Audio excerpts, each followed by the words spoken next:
Les assises du numérique en Côte d'Ivoire sont, comme vous le savez si bien, sur le thème cyberespace et données personnelles.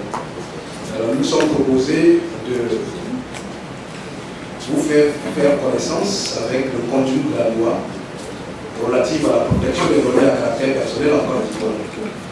Et c'est une loi qui date que du 19 juin 2013. Et donc, vous voyez que la loi ou la législation sur le numérique en Côte d'Ivoire est très récente. À ce effet, il faut noter qu'avant le 19 juin 2013, la Côte d'Ivoire était, je dirais, démunie de toute législation relative au numérique. En dehors, bien entendu, de la loi du 21 mars 2012 relative aux télécommunications, aux technologies d'information et de la communication.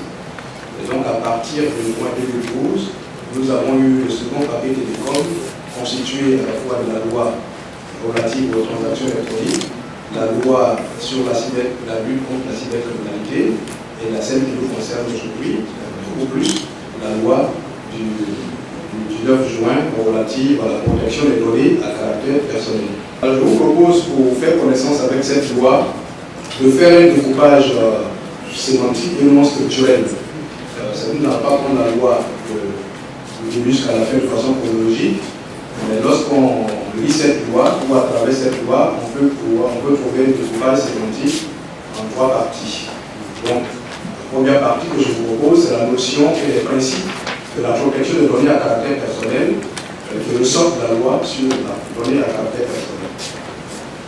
Alors, sur ce point, la définition est classique, connue. C'est toute information de quelque nature qu'elle soit, donc indépendamment de son support, relative à une personne physique, identifiée ou identifiable, directement ou indirectement, par référence à un numéro d'identification ou à un ou plusieurs éléments spécifiques propres à son identité physique, physiologique, génétique, psychique ou culturelle ou sociale. De cette définition, vous voyez que quelques éléments constitutifs peuvent ressortir.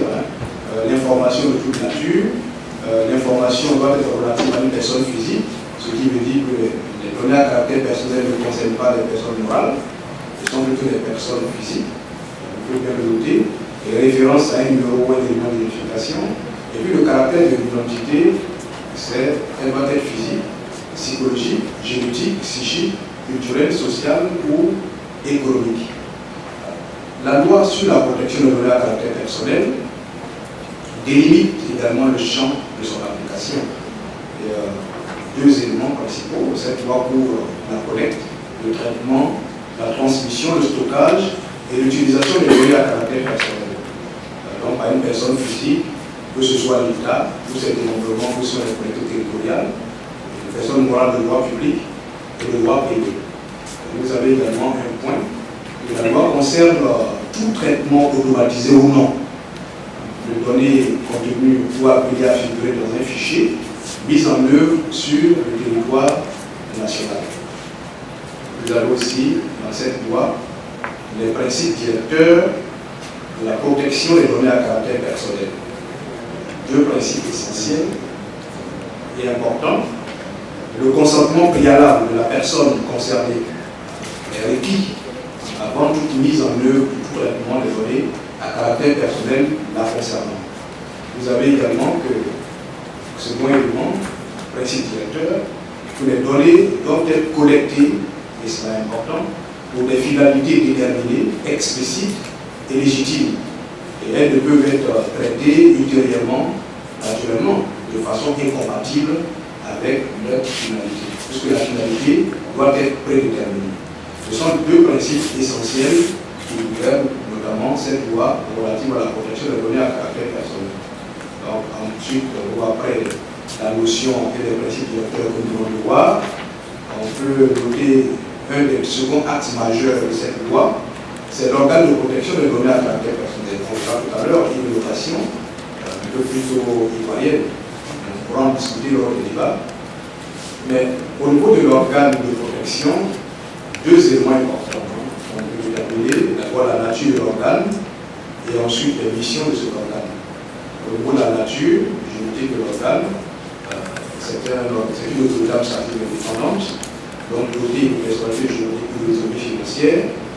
Et il faut noter également que dans la mesure où c'est une autorité administrative indépendante, pour garantir cette indépendance, il est conféré donc aux membres de cette structure un régime d'incompatibilité. Du moins, il fait obligation à ces personnes-là de se trouver dans une situation où leurs fonctions ne sont pas compatibles avec certaines autres. Donc, le régime de compatibilité, et qui, en contrepartie, a des immunités judiciaires. Lorsqu'on vous avez des incompatibilités dans les obligations, l'une des contreparties également, c'est pour vous assurer de vous garantir dans votre indépendance à travers donc, cette immunité judiciaire. Vous avez la nature des sanctions. Quels sont les types de sanctions que cette autorité administrative indépendante ou l'autorité de protection des données à caractère personnel peut prendre comme décision?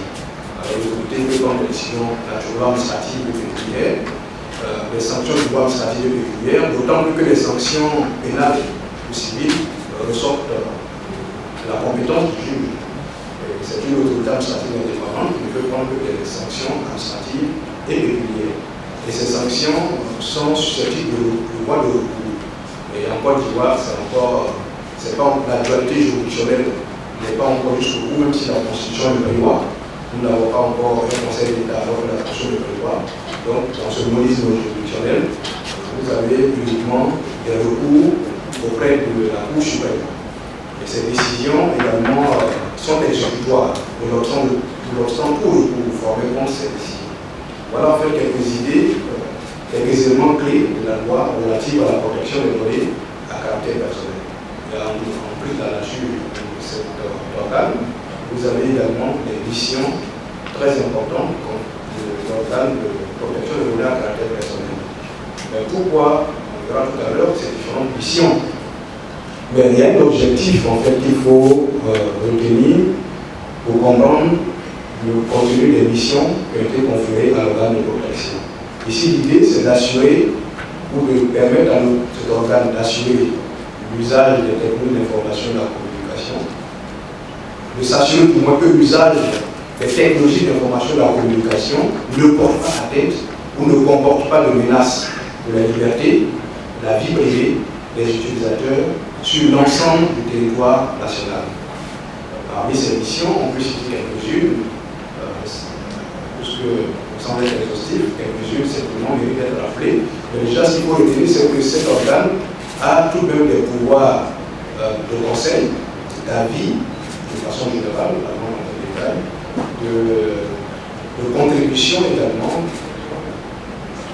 de l'amélioration du cadre juridique et réglementaire spécifique lié aux données à caractère personnel. Comment informer les personnes concernées et les responsables de traitement des droits et obligations, donc c'est une mission d'information, répondre à toute demande d'avis portant sur les données à caractère personnel, vous avez un pouvoir d'avis, et également recevoir les déclarations et octroyer les autorisations, et recevoir les réclamations des plaintes relatives à tout traitement de données à caractère personnel, et ainsi de suite.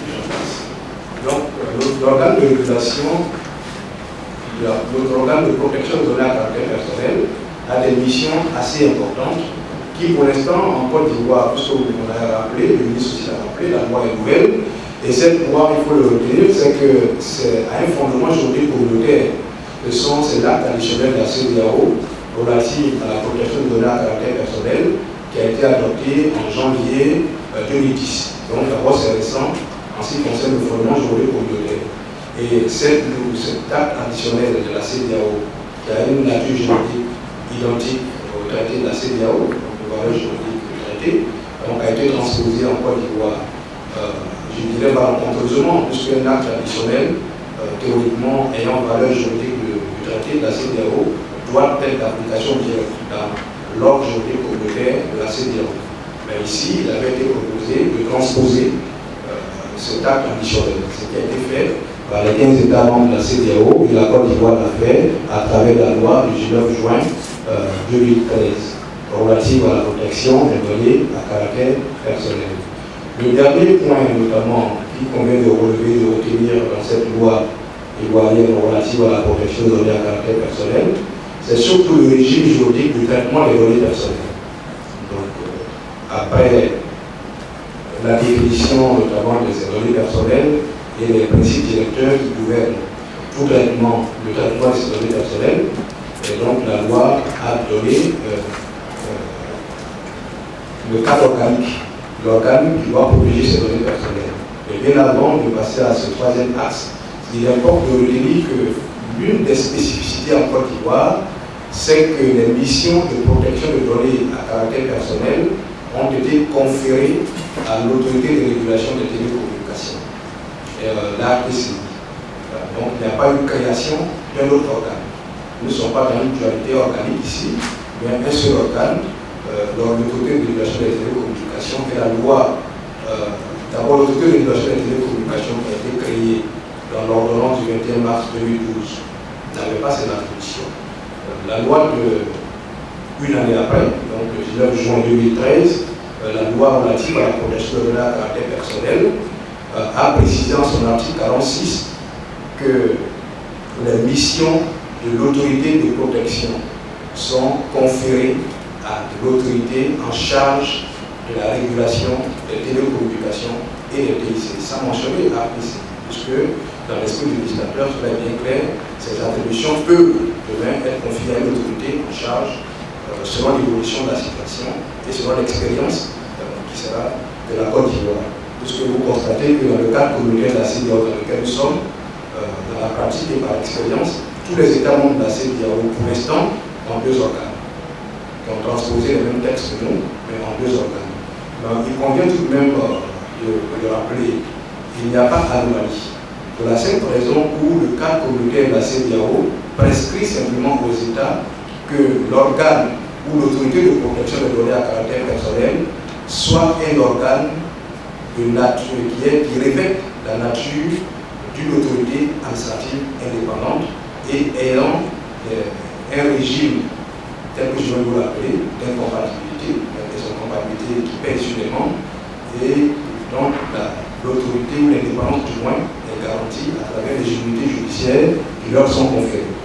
Donc à partir de ce moment, dès l'instant où l'autorité de régulation en charge des télécommunications des TIC existantes aujourd'hui en Côte d'Ivoire a une telle nature, et donc lorsque nous avons élaboré cette loi, nous avons pensé qu'il ne fallait pas créer un autre organe, qu'il ne fallait pas dupliquer ces organes-là, qu'on pouvait expérimenter, sachant bien que nous sommes en conformité avec le cadre communautaire de la CEDEAO, en conférant cette mission à un organe revêtant la même nature.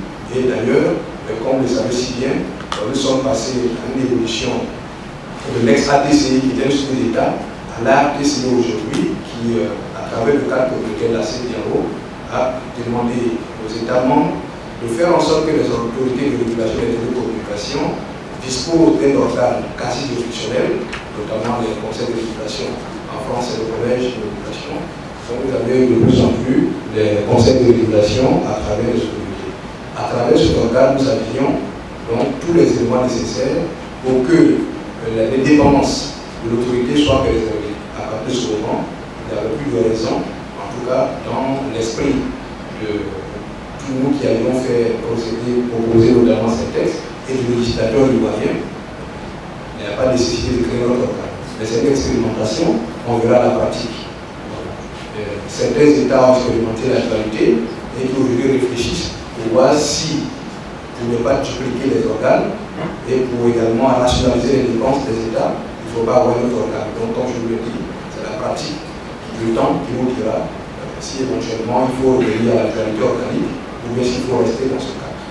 Cela a été important de le relever parce que c'est une spécificité importante. Donc, je termine très rapidement sur le dernier axe de l'origine juridique du traitement des données personnelles. Alors, il faut retenir deux éléments. Vous avez un régime de formalité préalable au traitement des données à caractère personnel. Donc, ce régime, dans ce premier élément, vous avez certaines données qui nécessitent des procédures de déclaration obligatoire préalablement à tout traitement de données à caractère personnel, à tout stockage de traitement. Et vous avez également, dans certains cas, où il n'est pas nécessaire, il y a une dispense, notamment de formalité, concernant certaines données, le traitement de certaines données à caractère personnel. Donc, vous avez un régime de liberté et puis un régime d'autorisation et de déclaration. Donc, Donc avec les différents éléments, on peut rappeler quelques-uns importants. On n'a pas besoin de formalité préalable. Lorsqu'on utilise des données à caractère personnel, à des fins privées, personnelles, on peut faire le comparatif avec le télécom classique, notamment pour ce qui concerne les réseaux ouverts ou non. Donc selon que vous avez des données à caractère personnel pour votre usage personnel, associatif, donc souvent vous n'avez pas besoin de déclaration. On fait cette simple distinction, ce comparatif avec le télécom classique, à travers les réseaux ouverts au public ou non.